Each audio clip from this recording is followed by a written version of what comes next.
سلام علیکم دوستان محترم. میگویند گناه را نیت کنی تا انجامش ندهی نوشته نمی شود و ثواب را نیت کنی در حال نوشته می شود. آیا این راست است؟ بله برادر عزیز، این جمله در حدیث جناب پیغمبر صلی الله علیه و سلم آمده است که حدیثی متفق علیه است. هم بخاری و هم مسلم روایت کردن. جناب پیغمبر صلی الله علیه و سلم از ابن عباس رضی الله تعالی عنه می‌فرمایند که جناب پیغمبر صلی الله علیه و سلم از زبان خداوند، یعنی حدیث قدسی بوده است، از پروردگار روایت میکنه که ان الله كتب الحسنات و سیئات ثم بین ذلك.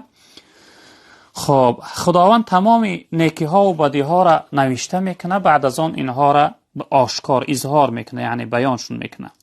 فمن هم بحسنه فلم یعملها كتبها الله له عنده حسنه کامله. گفتن هر انسانی که نیت یک کاری خوب کرد، یعنی یک انسان قصد میکنه که کاری خوبی را انجام دهه اما نمیتونه اون کار کرده، اگرچه اون کار انجام هم که نداد، خداوند یک ثواب کامل، یک ثواب خوب، حسنه خوب در نامه اعمال وی نوشته میکنه. خب فإن هو هم بها فعملها كتبها الله له عنده 10 حسنات الى 700 ضعف الى اضعاف كثيره.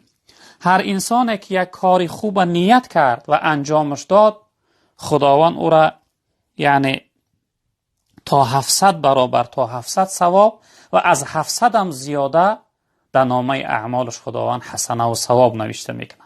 یعنی 700 برابر زیاده برای کاری خوب خداوند موافق نیتش، موافق اینکه گر نیتش خاص به خاطر رضای خدا باشه عمل انجام دادن، خداوند 700 برابر و از 700 برابر هم زیاد ثواب می نوشته است.